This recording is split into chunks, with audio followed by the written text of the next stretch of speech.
Tiga, dua, satu. Halo teman-teman semua, Assalamualaikum warahmatullahi wabarakatuh. Selamat pagi, kami dari perwakilan kelompok Ambalabu, Proyek UAS dari mata kuliah Pemikiran Desain. Perkenalkan, ini adalah hasil proyek kami yang telah kami representasikan dalam satu semester sesuai dengan prosedur-prosedur mata kuliah kami, yang dimana ada tahap-tahap tersendiri bagaimana kami bisa mewujudkan impian kami dan juga mampu menjadi pencetus masalah dari setiap apa yang dihadapi oleh mahasiswa dalam menjalankan tugas kuliah. Perkenalkan Unilife, sebuah aplikasi yang mampu manajemen waktu dan juga aplikasi yang bisa memberikan planning ke depan apa yang akan teman-teman jalankan. Perkenalkan saya sendiri Muhammad Amar Al-Farabi. Saya Asma Nazifa Lukman dan saya Putri Nabila Zahra. Dan di sini kami akan mempresentasikan tentang Unilife, bagaimana kami bisa mewujudkan aplikasi ini sesuai dengan standar kebutuhan mahasiswa. Unilife sendiri kami kembangkan setelah begitu banyak proses yang kami lalui, yang dimana kami telah mencari, mengulik, dan juga mendalami setiap masalah dari mahasiswa, yang dimana mereka mungkin bekerja, atau ternyata mereka memiliki banyak kegiatan, sehingga waktu yang mereka miliki begitu padat, dan juga mereka memiliki kesulitan dalam merencanakan apa yang bakal mereka lakuin di hari itu, esok, ataupun satu minggu ke depan, atau bahkan satu bulan ke depan, atau mungkin satu tahun ke depan. Unilife sendiri kami ciptakan agar kami berharap ini bisa menjadi solusi digital yang inovatif, yang dirancang untuk membantu mahasiswa mengelola kehidupan mereka secara efisien dan juga terstruktur. Kami juga menghadirkan pengalaman personal melalui integrasi preferensi pengguna yang terdapat rekomendasi kegiatan produktif dan fitur kolaboratif seperti sinkronisasi dan pembagian tugas dari setiap apa yang teman-teman berikan dalam tujuan teman-teman menjalankan aktivitas teman-teman. Pada tahap-tahap pemikiran desain yang telah kami representasikan dalam satu semester, ada begitu banyak tahap-tahap yang dimana akan kami jabarkan satu persatu. Di tahap pemikiran desain, yang paling pertama adalah empathize, disusul dengan pengkerucutan masalah itu sendiri yaitu define, lalu ada ideasi, prototyping, dan di akhir akan kami berikan testing. Untuk tahap empathize sendiri akan dibawakan oleh saudara kami, yakni Asma Nazifa Lukman. Setelah rekan saya menyebutkan tentang kelima tahap pemikiran desain, maka akan beralih ke tahap yang pertama, yaitu empathize. Nah, di sini ada tahap yang pertama, empathize atau empati, di mana metode yang digunakan untuk mendeskripsikan permasalahan mahasiswa yang bekerja dan berkuliah adalah metode kualitatif, di mana data yang kami peroleh itu data melalui wawancara dan observasi dengan subjek utama yaitu mahasiswa yang menjalani peran ganda sebagai mahasiswa yang bekerja. Metode ini bertujuan untuk memahami pengalaman, tantangan, dan kebutuhan mereka dalam mengelola waktu, adaptasi sosial, serta sistem pembelajaran yang fleksibel. Selanjutnya, nah, di sini kami telah menemukan atau mengumpulkan kedua data melalui wawancara terhadap dua persona. Persona yang pertama adalah Muhammad Amar dengan usia 20 tahun yang memiliki peran sebagai mahasiswa dan freelancer. Amar bekerja sebagai freelancer desain grafis untuk membantu biaya kuliah. Amar seringkali merasa kewalahan dalam mengelola waktu antara pekerjaan, tugas kuliah, dan kegiatan sosial. Amar berusaha mencari cara agar tetap produktif tanpa mengorbankan kualitas pekerjaannya maupun nilai akademisnya. Kemudian, persona yang kedua adalah Putri Nabila Az-Zahra dengan usia 19 tahun, yang dimana perannya sebagai mahasiswa dan pekerja sih. Sebelum kuliah, Putri telah terbiasa dengan lingkungan yang kompetitif. Ia bekerja paruh waktu di sebuah tempat laundry untuk membiayai kuliah sambil tetap aktif berorganisasi. Putri menghadapi tantangan dalam mengatur energi dan waktu agar tugas kerja tidak bertabrakan dengan tugas kuliahnya. Kemudian di sini kami telah membuat empathy map yang berfungsi untuk memahami pengguna atau kedua persona tadi secara mendalam dengan memetakan apa yang mereka pikirkan, rasakan, katakan, dan lakukan. Yang pertama, ada says. Mereka seringkali berkata, aku kesulitan membagi waktu antara kuliah dan pekerjaan. Kapan aku punya waktu untuk diriku sendiri? Aku merasa terjebak antara pekerjaan dan kuliah. Itulah yang dikatakan kedua persona tadi. Kemudian, feels. Mereka seringkali merasa cemas dan tertekan karena deadline seringkali bertabrakan.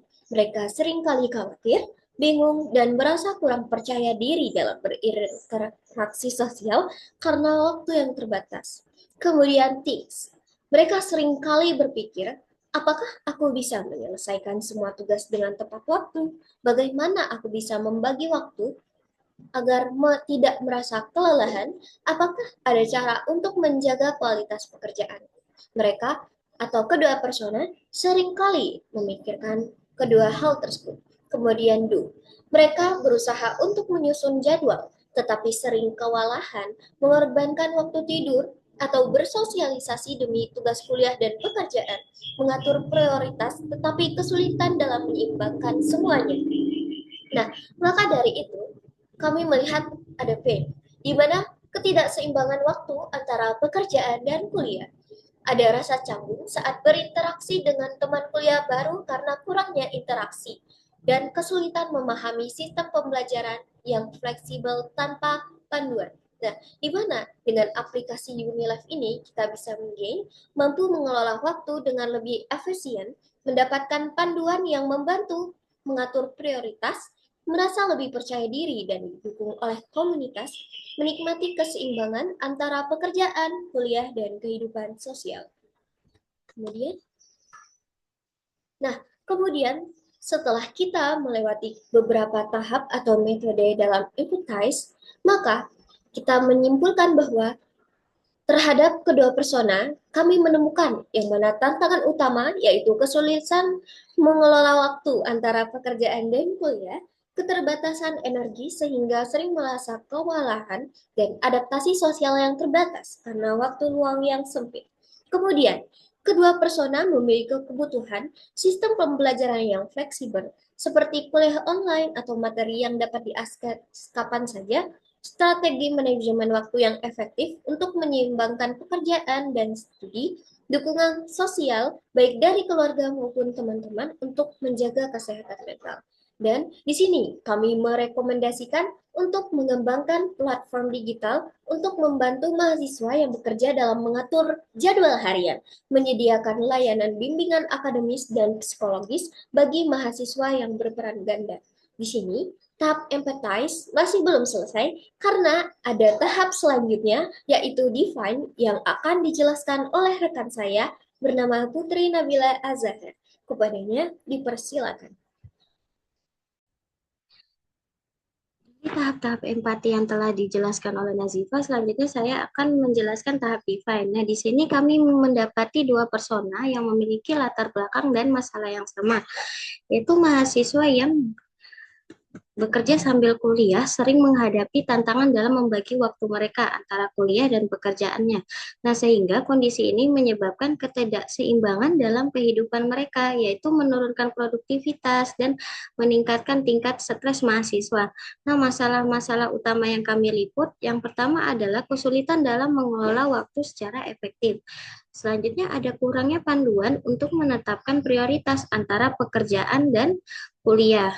Dan yang terakhir, keterbatasan waktu antara beristirahat atau bersosialisasi. Nah, adapun metode yang kami gunakan, yaitu yang pertama metode point of view. Di sini ada user, yaitu mahasiswa yang bekerja dan kuliah, need, kebutuhan mereka, yaitu membutuhkan cara untuk mengatur waktu yang lebih baik. Insight yang didapatkan, yaitu mahasiswa yang bekerja dan kuliah, sering merasa tertekan karena tidak memiliki manajemen waktu yang baik. Mereka membutuhkan suatu aplikasi untuk menetapkan prioritas mereka untuk mengelola waktu dengan baik dan menjaga kualitas antara waktu kuliah dan bekerja. Selanjutnya kita menggunakan metode How Might We. Di sini kami mendapati 5 poin How Might We. Nah, poin pertama yaitu membantu mahasiswa yang bekerja dan kuliah untuk mengelola waktu antara pekerjaan dan kuliah dengan lebih efisien.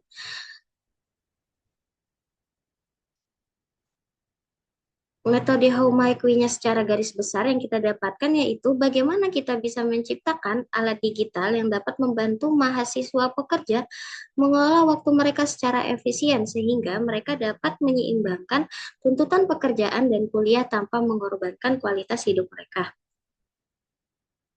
Selanjutnya ada metode yang ketiga yaitu metode Journey Map. Nah, metode Journey Map ini kita memetakan pengalaman user dari awal hingga akhir dan melihat emosi apa yang mereka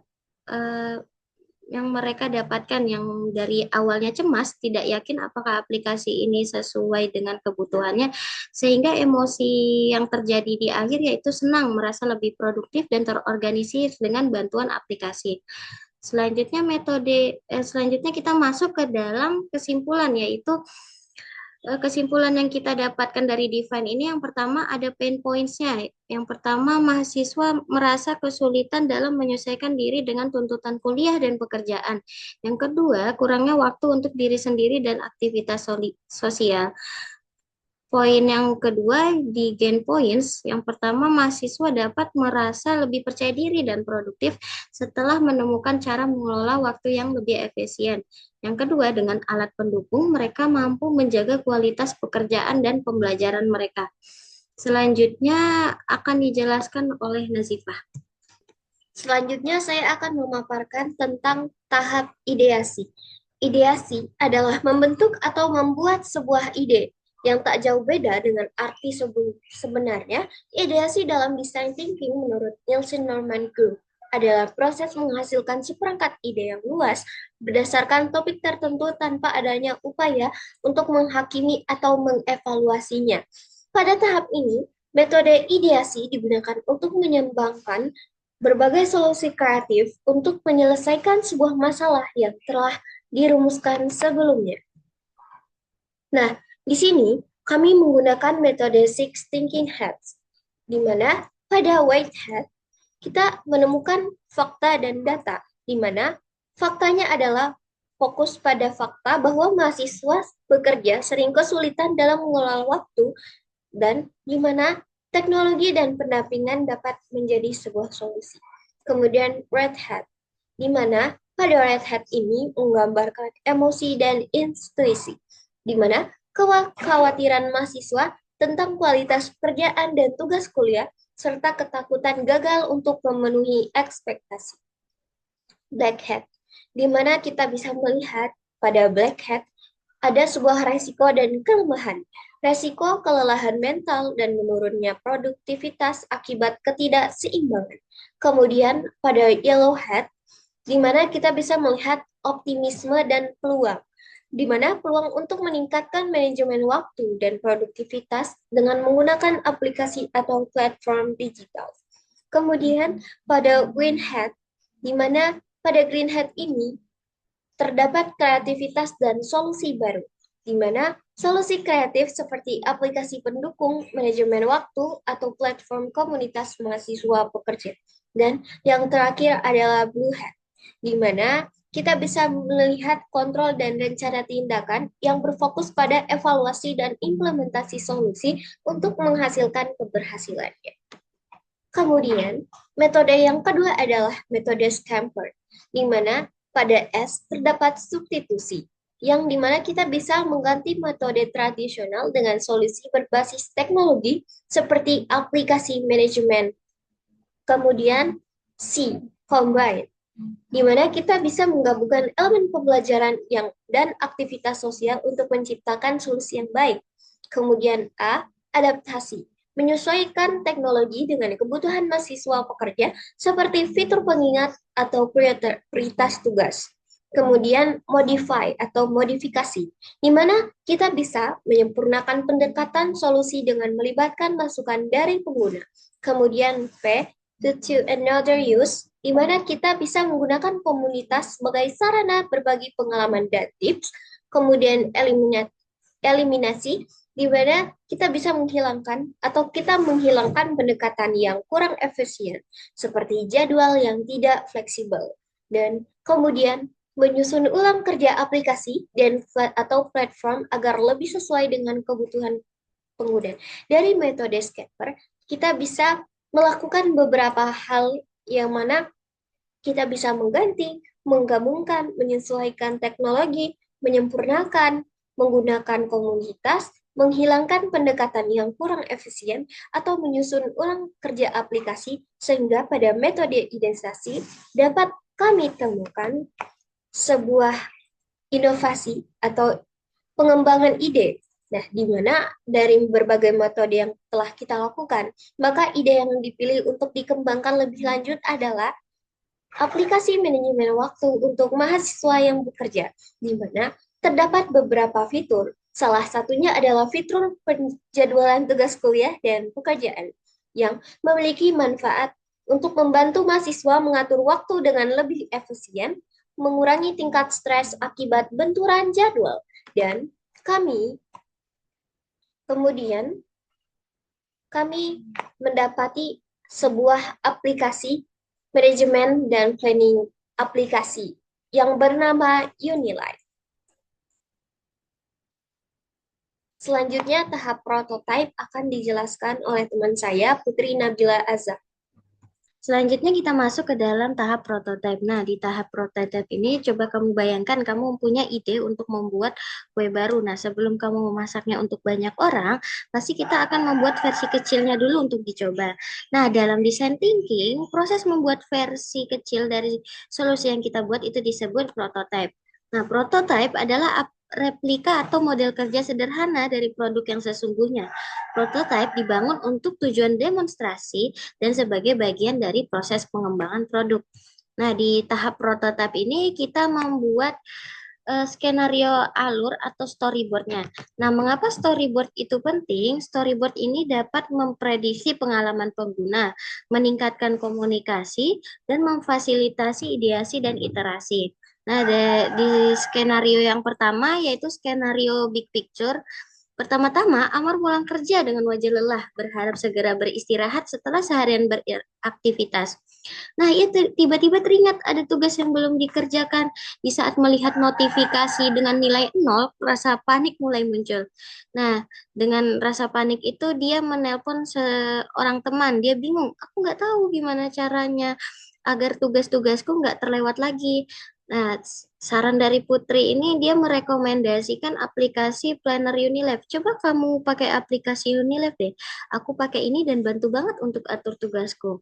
Nah, segera dia mendownload Unilife, Amar mulai memasukkan daftar tugas ke dalam aplikasi Unilife, memastikan semua tugas terorganisir.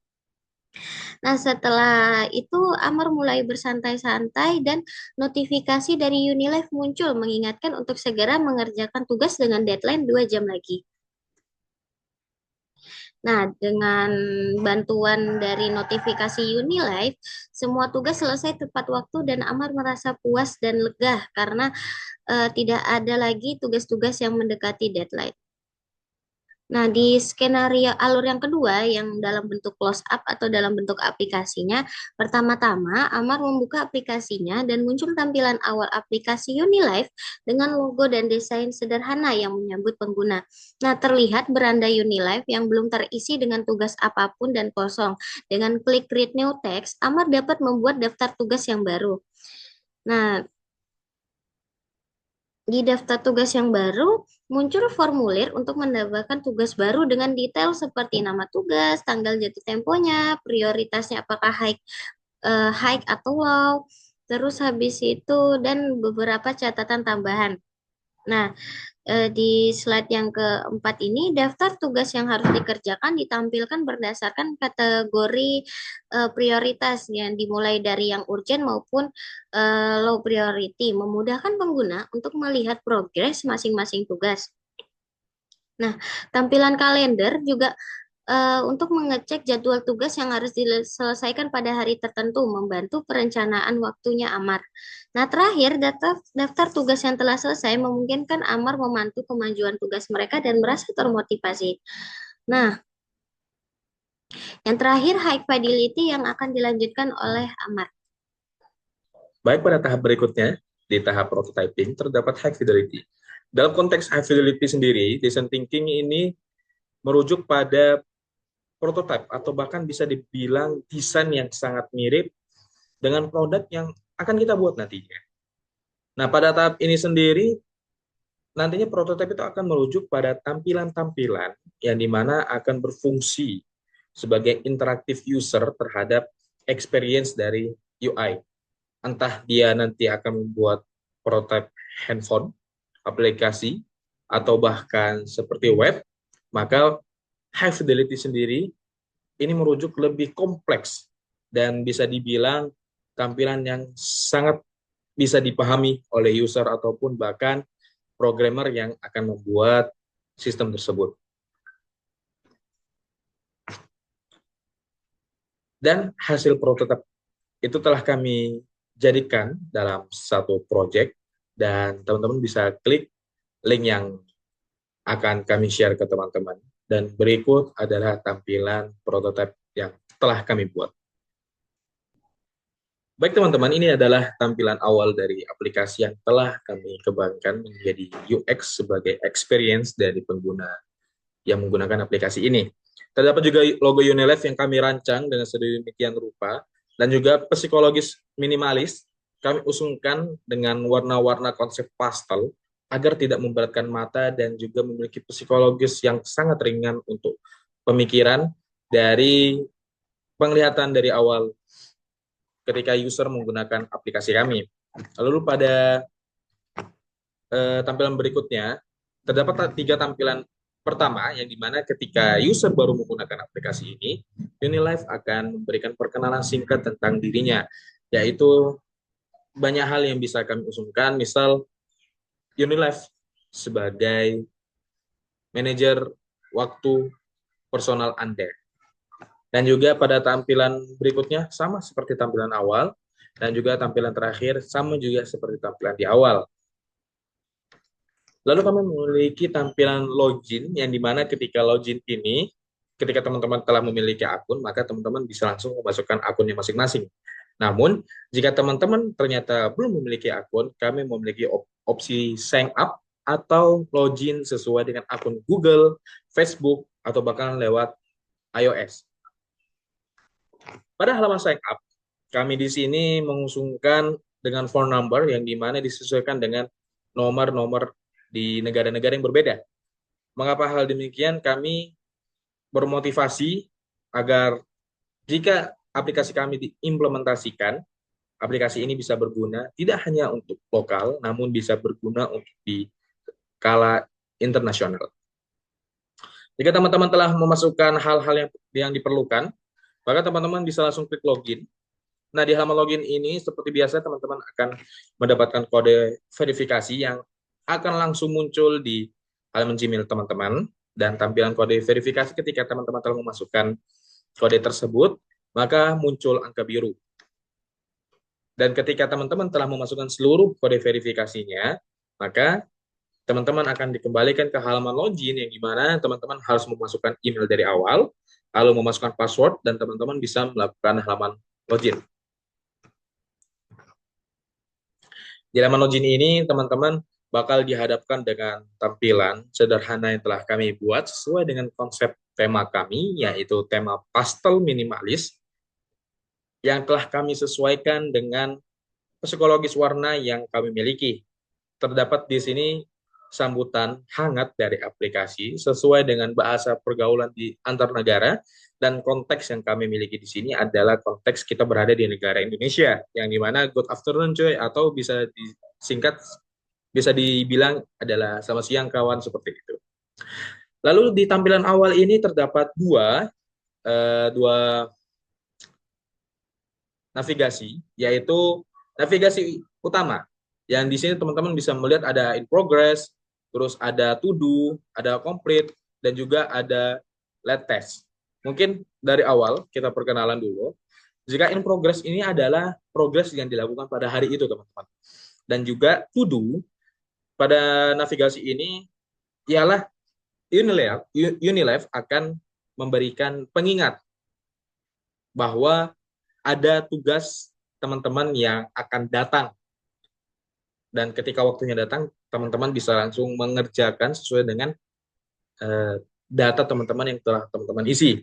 Lalu ada komplit, di mana komplit ini berisi tentang tugas teman-teman yang telah selesai begitu. Teman-teman, dan ini bakal di-refresh per setiap minggu. Lalu terdapat lab test yang dimana ketika teman-teman memiliki schedule atau memiliki jadwal, tapi teman-teman lupa menggunakan Unilife, maka Unilife akan menganggap bahwa tugas teman-teman itu telat atau bahkan tidak dikerjakan. Pada tampilan awal, setelah navigasi ini, kami memiliki navigasi di bawah, yang dimana navigasi ini terdapat home page, calendar page, microphone page, dan juga personal page. Telah kami kenalkan homepage kami, dan kami akan memperkenalkan kalender page kami, yang dimana tampilan kalender itu akan menampilkan pada hari itu teman-teman telah mengisi apa saja nih, atau bahkan teman-teman ada planning apa saja nih, dan planning di sini akan muncul ketika teman-teman telah mengisikannya mungkin dari jauh-jauh hari, atau bahkan mendadak. Nah, maka semua itu akan nampil di sini. Dan ketika kami klik kalendernya, maka seluruh tanggal atau bahkan hari yang dimana teman-teman telah menyiapkan planning, misal di sini ada tanggal 20 September atau bahkan di 25 Oktober, teman-teman telah mempersiapkan sebuah agenda, maka akan muncul konsep titik berwarna pastel, dan ini telah kami sesuaikan agar bisa menarik pandangan teman-teman. Setelah klik kembali, teman-teman akan kembali ke halaman homepage seperti biasa. Lalu di navigasi berikutnya terdapat juga microphone page. Ini maksudnya apa sih? Unilife memberikan keringanan bagi kita semua bahwasanya Unilife bisa merecord pekerjaan teman-teman. Semisal teman-teman pada hari itu di jam berikut, di jam sesuai atau bahkan di sesi yang sesuai yang telah teman-teman lakukan, teman-teman bisa recording. Recording ini maksudnya apa sih? Sama dengan fitur record biasa, namun recording sendiri lebih berfokus kepada Unilife dan hanya bisa diakses di Unilife. Recording sendiri sama seperti umumnya, kita bisa merecord kegiatan teman-teman, bisa merecord suara teman-teman, bisa merecord apapun yang konsepnya suara. Dan kami memiliki di sini hanya simple, dan ketika memilih dihapus, maka akan muncul hapus seperti ini. Itu tinggal di slash aja ya teman-teman. Lalu kami klik kembali. Setelah halaman mikrofon, kita akan memperkenalkan halaman personal, yaitu ini adalah halaman akun teman-teman. Yang dimana di sini memiliki personal details, check password, notification, language, dark mode, about app, professional policy, term and condition, and help. Nah, dari beberapa fitur yang telah ada di sini, mungkin dari beberapa fitur tersebut kami akan memberikan contoh, misal seperti personal detail, ini adalah namanya teman-teman, ada foto profil, ada emailnya teman-teman, ada tanggal kelahiran teman-teman, atau bahkan nomor handphone teman-teman. Lalu, jika teman-teman merasa lupa password, maka teman-teman bisa change password. Nah, di sini terdapat opsi jika teman-teman melakukan pergantian password, begitu. Lalu terdapat notification, terdapat language, dark mode, dan lain-lainnya yang bisa teman-teman akses. Pada tampilan halaman ini, di halaman in progress, kita kembali ke halaman homepage. Jika teman-teman ingin melihat detail dari sebuah progres itu berjalan, teman-teman bisa klik langsung di home progress. Nah, di sini akan memperlihatkan task detail. Maksudnya task detail ini apa sih? Jadi teman-teman telah men-set up di hari itu, di tanggal itu, di jam itu, teman-teman telah memiliki pekerjaan yang teman-teman harus lakukan. Misal, di hari itu teman-teman harus mengerjakan belajar programming bahasa Python, seperti itu. Subtesnya seperti apa sih? Ternyata memang teman-teman harus research atau mencari, atau ternyata harus planning, atau berpendapat seperti itu. Lalu terdapat basic sintaks yang dimana ternyata teman-teman harus mempelajari sintaks sederhana, sintaks basicnya dari program Python itu. Nah, di halaman tes detail ini, di halaman detail tugas ini, teman-teman terdapat beberapa opsi seperti editing, atau ternyata make as complete, kita membuat complete tugas, atau enggak kita membuat tugas ini di delete, ya gitu. Jika kita edit, maka tampilannya kita bisa mengedit tugas itu sebenarnya apa sih, lebih detailnya itu seperti apa sih, dan bahkan kita juga bisa mengatur waktunya teman-teman. Kita mengatur waktunya sesuai dengan kebijakan dan kemauan kita. Ketika udah selesai, kita klik done, akan kembali ke halaman edit test.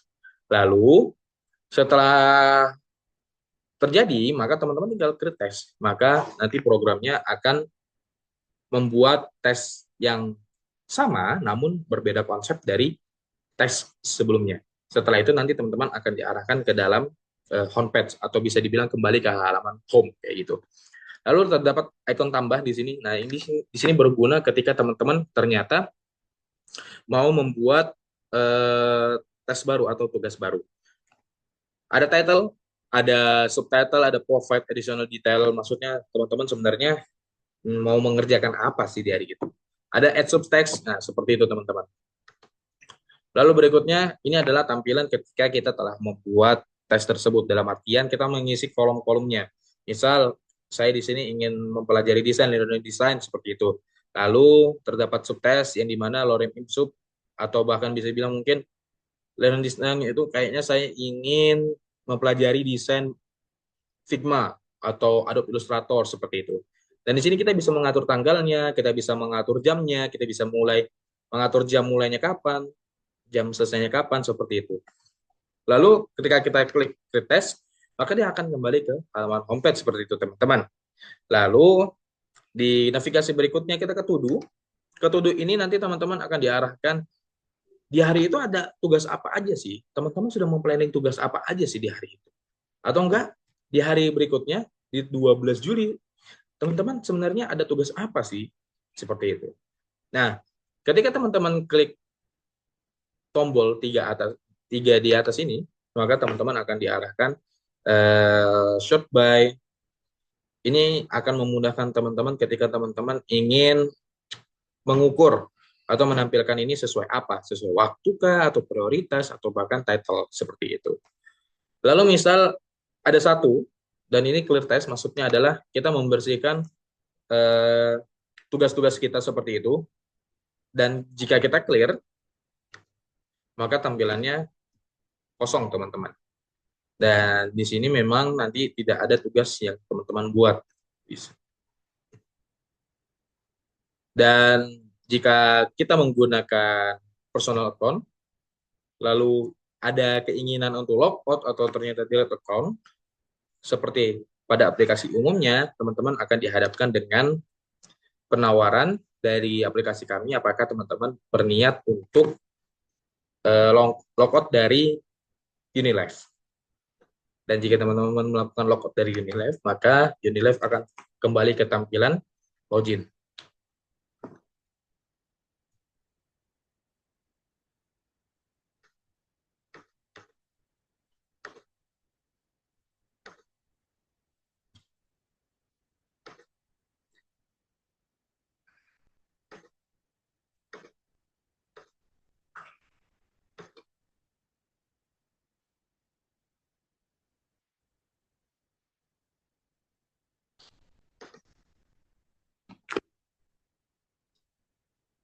Dan berikut presentasi dari kami. Sekian apa yang kami sampaikan mungkin bisa dipahami, dan kami sangat bersyukur telah diberikan kesempatan dalam mempresentasikan proyek kami. Sekian, apabila ada kekurangan mohon dimaafkan. Wabillahi taufiq wal hidayah. Wassalamualaikum warahmatullahi wabarakatuh.